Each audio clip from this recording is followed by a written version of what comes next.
ముస్సోరిలో తెలుగు అమ్మాయి software engineer అనుమానాస్పద మృతి తీవ్ర సంచలనంగా మారింది.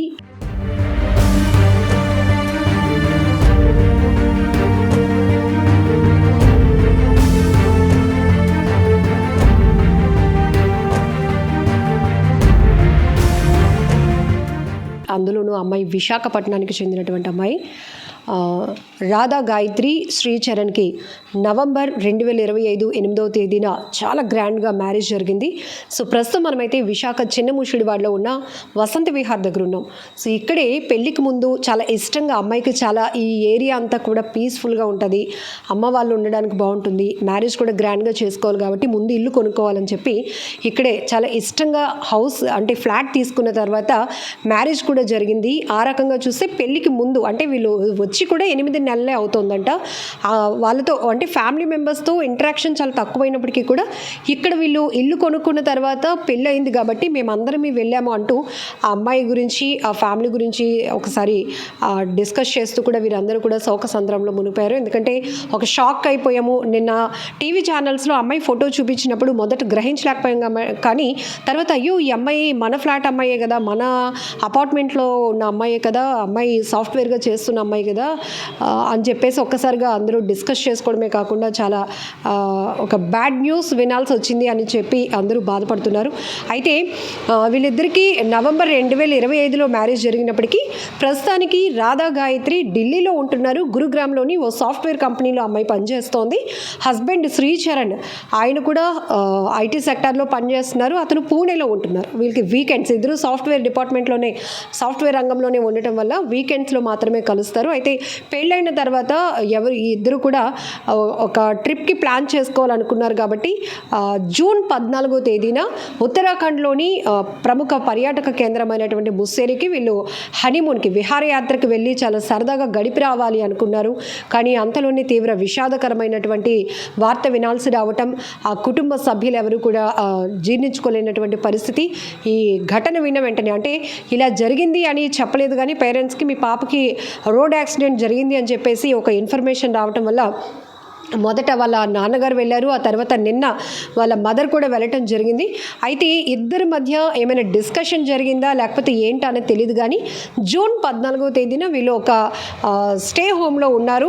అట్లానే 3 గంటల 30 నిమిషాల ప్రాంతంలో అంటే రాత్రంతా వీళ్ళు గడిపిన తర్వాత తెల్లవారుజామున ఆ సమయంలో పడుకున్నాము. లేచి చూసేటప్పటికీ నా వైఫ్ ఇట్లా ఫ్లోర్ మీద అనుమానాస్పద స్థితిలో మృతి చెందింది. ఒంటిపైన బట్టలు లేకుండా రక్తపు గాయాలతో ఉంది. అట్లనే బీర్ బాటిల్స్ కానీ ఇవన్నీ కూడా కనిపించాయి అన్నట్టు కూడా వాళ్ళ హస్బెండ్ శ్రీచరణ్ 112 ఎమర్జెన్సీకి కాల్ చేయడం వల్ల ఈ విషయం వెలుగులోనికి వచ్చింది. ఇమీడియట్గా ముస్సోరి పోలీసులు కూడా క్లోజ్ టీమ్తో సహా ఘటనా స్థలానికి చేరుకోవడంతో పాటు మొత్తం ఆ సరౌండింగ్ ప్లేస్ ఏదైతే ఫామ్ స్టే ఉందో ఆ ఏరియా అంతటినీ కూడా వాళ్ళు ఆధీనంలోనికి తీసుకోవడం జరిగింది. ఒక క్లూ కూడా పోకుండా పూర్తి స్థాయి ఆధారాలు సేకరించే పనిలో పడ్డారు. మరొక వైపు విశాఖలో ఉన్నటువంటి వాళ్ళ తల్లిదండ్రులకు కూడా ఒక రోడ్ యాక్సిడెంట్ అయింది, మీ పాపకి ఇలా జరిగింది అని చెప్పి వాళ్ళు చెప్పడం వల్ల వాళ్ళు వెళ్ళారు. కానీ ఇక్కడ ఉంటుండగానే వాళ్ళకి ఇలా హనీమూన్కి వెళ్ళినటువంటి మీ పాపకి ఈ స్థాయిలో అనుమానాస్పద స్థితిలో ఆమె సస్పీషియస్ డెత్కి గురైంది అనే విషయం మాత్రం తెలియలేదు. కానీ అక్కడికి వెళ్ళిన తర్వాత ఒక్కసారిగా గుండెలు పగిలినంత పని అయిపోతుంది పేరెంట్స్కి. ఎందుకంటే ఒక్కగానొక అమ్మాయి అంట, చాలా బాగా చదివించుకున్నారు. రాధా గాయత్రి వాళ్ళ ఫాదర్ కూడా రిటైర్డ్ ఆర్మీ అని చెప్తున్నారు ఇక్కడ ఉన్నటువంటి ఫ్లాట్ ఓనర్స్. అలానే ఈ సండేనే అమ్మాయి ఇక్కడికి రావాల్సి ఉంది వైజాగ్కి, ఎందుకంటే వాళ్ళ ఫాదర్కి షష్ఠి పూర్తి ఫంక్షన్ కూడా చాలా గ్రాండ్గా చేయాలనుకుంది. మా పాప మేము వద్దంటున్నా కూడా మా పాప ప్లాన్ చేస్తోంది, ఇక్కడే చేయాలనుకుంటున్నాం అన్నట్టుగా వీళ్ళకు కూడా అతను చాలా సంతోషంగా చెప్పుకున్నారట తండ్రి. కానీ ఇంతలోనే తల్లిదండ్రులు ఈ వయసులో తన కూతుర్ని పోగొట్టుకున్నాము, ఈ స్థితిలో ఆ కూతురి ఆఖరి చూపు ఉంటుంది అని వాళ్ళు ఊహించలేనటువంటి కష్టమైన పరిస్థితి కూడా నెలకొందని చెప్పాలి. ఏదేమైనప్పటికీ కూడా తల్లిదండ్రులకి తన వివాహం తర్వాత కూడా ఒక పీస్ఫుల్ లైఫ్ ఇవ్వాలని అమ్మాయి చాలా ప్లాన్ చేసింది. కానీ ఇప్పుడు ఆ కన్న తల్లిదండ్రులకి పూర్తిగా ఒక్కగానొక కూతురు దూరం అయిపోయిన పరిస్థితి ఉంది. ఇక్కడ ఎవరిని అనుమానించాలన్నది కూడా అర్థం కావటం లేదు. కానీ ఇమీడియట్గా ఆ భర్త ఇచ్చినటువంటి కంప్లైంట్ ఆధారంగా ముస్సోరి పోలీసులు ఘటనా స్థలికి చేరుకోవటం, అసలు క్లూస్ ఏ చిన్న క్లూ కూడా విడిచిపెట్టకుండా ప్రతిదాన్ని కూడా వాళ్ళు విచారణలో భాగంగా తీసుకుంటున్నారు. మరొక వైపు ఇక్కడ ప్రతి ఒక్కరికి అనుమానం కలుగుతోంది, వీళ్ళకి పెళ్ళయి 6 నెలలు అవుతోంది కదా, ఇప్పుడు హనీమూన్కి వెళ్ళటం ఏంటి అంటే ఆ సమయంలో ఒకవేళ ఆ అమ్మాయి పైన ఏమైనా అఘాయిత్యం జరిగి ఉంటే అంత తెలివి లేకుండా అతను పడుకున్నాడా, ఇట్లాంటి రకరకాల డౌట్స్ కూడా వస్తున్నాయి. ఎందుకంటే ఒక నార్మల్ డెత్ అయితే కాదు, సహజ మరణం అయితే కాదు. ఎందుకంటే చాలా రకాల అనుమానాలకు తావిస్తున్నటువంటి మృతిగానే మనం దీన్ని చూడాలి. కాబట్టి ఇదొక తీవ్ర సంచలనం రేకెత్తిస్తున్నటువంటి డెత్గా చూడొచ్చు. అందులోనూ ఒక తెలుగు అమ్మాయి సాఫ్ట్వేర్ విశాఖ లాంటి ప్రాంతం నుంచి వెళ్ళి ఒక చోట ఒక సాఫ్ట్వేర్గా స్థిరపడి తనకంటూ ఒక మంచి లైఫ్ లీడ్ చేస్తోంది.